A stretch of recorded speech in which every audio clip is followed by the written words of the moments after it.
Nakalagay doon. Yeah.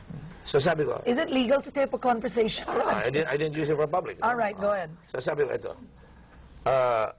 tingnan mo, namatayan na kayo ng 7 sundalo. Pinuntahan ko pa yung sundalo, binayaran ko pa yung mga tao doon. Kawawa naman, walang pamilya. Nung sinugod nila, namatayan ng 7 marines. Nakita ko isang marine, kakang gano'n, nakasiksik sa isang kabahong because one size fits all. So sabi ko, pabayaan niyo ako makalabas to. Ayaw.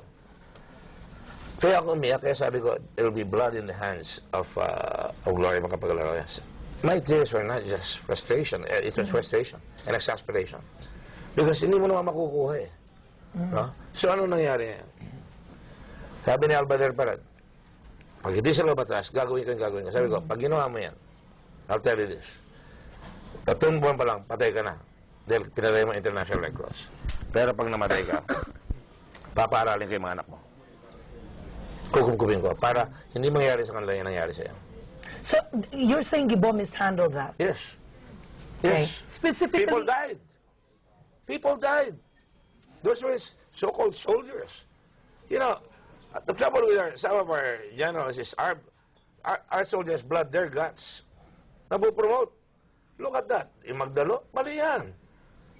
Nobody's accountable in this country, and perhaps that is so because the politicians are not accountable. Why should the military be accountable? All right, okay. Noel Saavedra asks, are you for or against the implementation of a national ID system and a citizen's biometric database? Wow, what a really smart viewer, huh? Yes. You're against? No, I'm in favor. You're in favor, okay. I'm in favor as a matter of principle. And probably if I'm president, I will see to it that that happens. Okay, how can that help us as a nation? Because unang-una, you know, it's like Social Security in America. May identification ka. Okay. You can get your blood type there, provided nobody gets to go to your record, and that must be protected. I am for that. All right, okay. So we have tweets that came in. Doc M. Hack says, Senator Gordon never left us when Mount Pinatuboy erupted. That's the kind of leader this country needs. That's one. You have Surfer Joe 2020 saying Richard Gordon for president. 2016. Why not now? You want to suffer another 6 years, kiddo?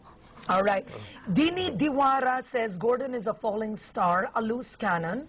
Losers pull other people down the height of Kachipan. But what have you ever done except criticize people like me? What have you ever done? Have you picked up a piece of paper on the street? Have you reported crime? You're a talker. You're not a doer. Shut up. So, you know, how will you gain votes?